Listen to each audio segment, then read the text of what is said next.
90s की शुरुआत में बॉलीवुड एक नए किंग को जन्म दे रहा था, Shahrukh Khan. My favorite, Mr. Shahrukh Khan.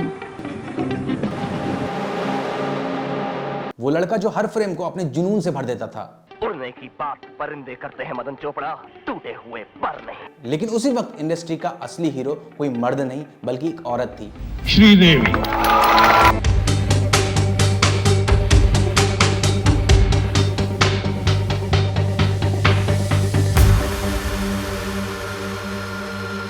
आज के ज़माने में पीआर एजेंसीज दिखाती हैं सब स्टार्स फ्रेंड्स हैं, फैमिली जैसे हैं, लेकिन 90s में असलियत अलग थी। श्रीदेवी तब उस लेवल पे थी कि अमिताभ के बाद बस उनका ही नाम लिया जाता था। मुझसे ये कहते ना कतराइए कि आपको मुझसे प्यार है। Beautiful and the brightest Sridevi. और जब एसआरके जैसा एक राइजिंग स्टॉर्म उनके सामने आया Mr. Shahrukh Khan. तो टक्कर होना लाजमी थी, लेकिन ये टक्कर कोई दुश्मनी की नहीं बल्कि स्टारडम की टेरिटरी को बचाने की थी। बाबा जा, इस भूलभुलैया में अटक गया ना तो पता भी नहीं चलेगा काले के सफेद कब। आज हम उसी मिसिंग चैप्टर को पढ़ेंगे जो हमें बताएगा कि श्रीदेवी ने डर और बाजीगर जैसी आइकॉनिक फिल्म को क्यों ठुकरा दिया। यश चोपड़ा की फिल्म डर, आज हम इसे शाहरुख खान के लिए याद रखते हैं।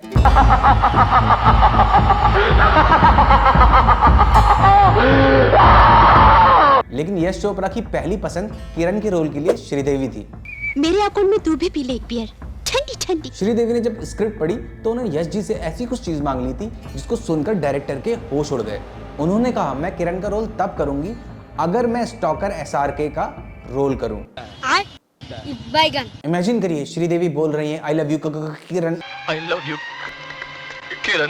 असल में श्रीदेवी को समझ आ गया था इस फिल्म में हीरोइन सिर्फ एक ट्रॉफी है, असली मसाला तो विलन के पास है। मैंने इंसानों पर भरोसा करना छोड़ दिया है। उन्हें पता था कि अगर वो किरण बनी तो एक नया लड़का जो कि एसआरके थे वो उनकी स्क्रीन प्रेजेंस को खा जाएगा। अगर नाम लूंगा तो वो बदनाम हो जाएगी। ऐसी शादी किसी की नहीं हुई होगी ना। Sridevi was a hero actress. मर्द का बच्चा है तो एक बार सिर्फ मेरे हाथ खोल दे, तुझे खुद पता चल जाएगा। वो वहां नहीं खड़ी होना चाहती थी जहां ऑडियंस उन्हें सिर्फ रोते हुए देखे। लोग बताते हैं कि श्रीदेवी एरोगेंट थी। वो मजदूर जीतना नहीं चाहिए। He should not be. लेकिन रिसर्च बताती है कि वो सिर्फ एक प्रोफेशनल थी।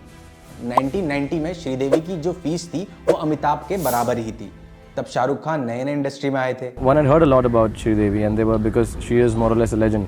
You know, she has this whole process of being able to see herself while she's performing, and the lady's been working for 35 years, so she knows so much about everything that goes into filmmaking. So I've learned a lot from her.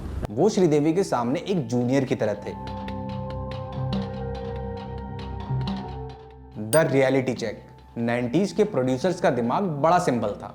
वो hero oriented फिल्में बना रहे थे। चड्ढा समझाओ इसे, ऐसे खिलौने बाजार में बहुत बिकते हैं, मगर इसे खेलने के लिए जो जिगर चाहिए ना, मर्द उसे लेकर पैदा होता है। और जब ये 2.5 किलो का हाथ किसी पर पड़ता है ना, तो आदमी उठता नहीं, उठ जाता। श्रीदेवी का रूल था, अगर फिल्म के पोस्टर में उनका चेहरा हीरो से छोटा है तो वो फिल्म नहीं करेंगी। बेईमानी से जीता है। इन दोनों ने सिर्फ एक फिल्म साथ की थी, आर्मी। गीता, होने को कौन टाल सकता है? और वहां भी आप नोटिस करना, श्रीदेवी मेन लीड में थी और एसआरके का स्पेशल अपीयरेंस था। This is not a guest appearance. It is one of the finest cameos that I have ever done. ये श्रीदेवी का तरीका था ये बताने का कि लेवल क्या है। उन्होंने एसआरके के साथ बाजीगर करने से इसीलिए मना किया क्योंकि उन्हें लगा डबल रोल वाले हीरो के सामने एक्ट्रेस सिर्फ गाना गाने के लिए होती हैं। आज उसका बांध तूने तोड़ दिया है।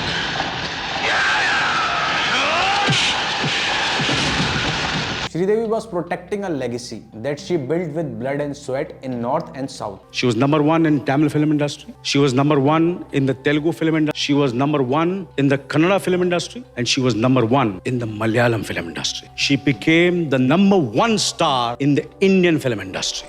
लेकिन इसका मतलब ये नहीं कि वो एसआरके की दुश्मन थी। एसआरके हमेशा श्रीदेवी की इज्जत करते थे। तो आपने शाहरुख के साथ सिर्फ एक फिल्म में काम किया, army. I did it only because I got a chance to work with Shri ji. मैं तो हूँ पागल मुंडा, तेरी सोनी कुड़ी। वो उन्हें द अल्टीमेट क्वीन मानते थे, लेकिन इंडस्ट्री की पॉलिटिक्स कुछ ऐसी होती है कि दो सूरज एक आसमान में नहीं रह सकते। श्रीदेवी को लगता था कि एसआरके की जो एक्टिंग है वो ओवर एनर्जेटिक है, जो उनके सेटल्ड और कैलकुलेटेड स्टाइल के साथ मैच नहीं करेगी। ये एक क्रिएटिव मिसमैच था। श्रीदेवी हमेशा अपने से बड़े या फिर अपने बराबर के स्टार के साथ काम करना पसंद करती थी ताकि बैलेंस बना रहे। वहीं एसआरके का स्टारडम इतना फास्ट था कि वो किसी भी एक्ट्रेस को साइड कैरेक्टर बना सकता था। मिस्टर शाहरुख खान।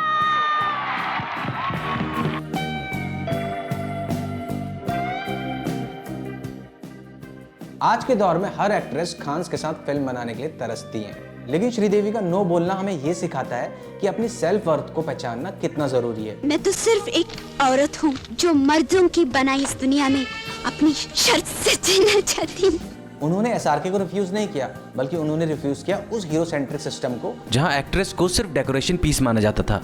और दूसरों की बियर पीना चाहती हूँ।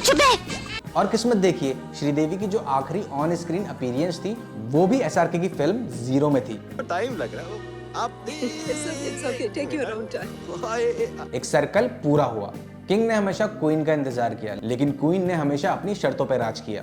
आज ये हर हाल मेरे हाथों मरेगा।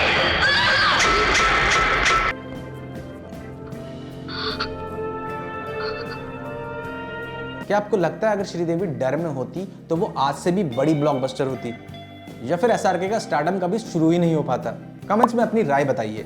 और हाँ, कैसे एसआरके और आमिर खान कभी दोस्त नहीं हो सकते, और इनकी दुश्मनी की शुरुआत आखिर हुई कैसे? Genuine vibe with Shahrukh. I don't think he really needs me or has space in his life for me. तो अगर आपको ये वीडियो पसंद आया तो आपको ये वाला भी जरूर पसंद आएगा, तो जाकर जरूर देखो। और बॉलीवुड के इन पावर प्ले को समझने के लिए सब्सक्राइब जरूर करना। मिलते हैं अगले एपिसोड में। First film as a child star, I was 4 years.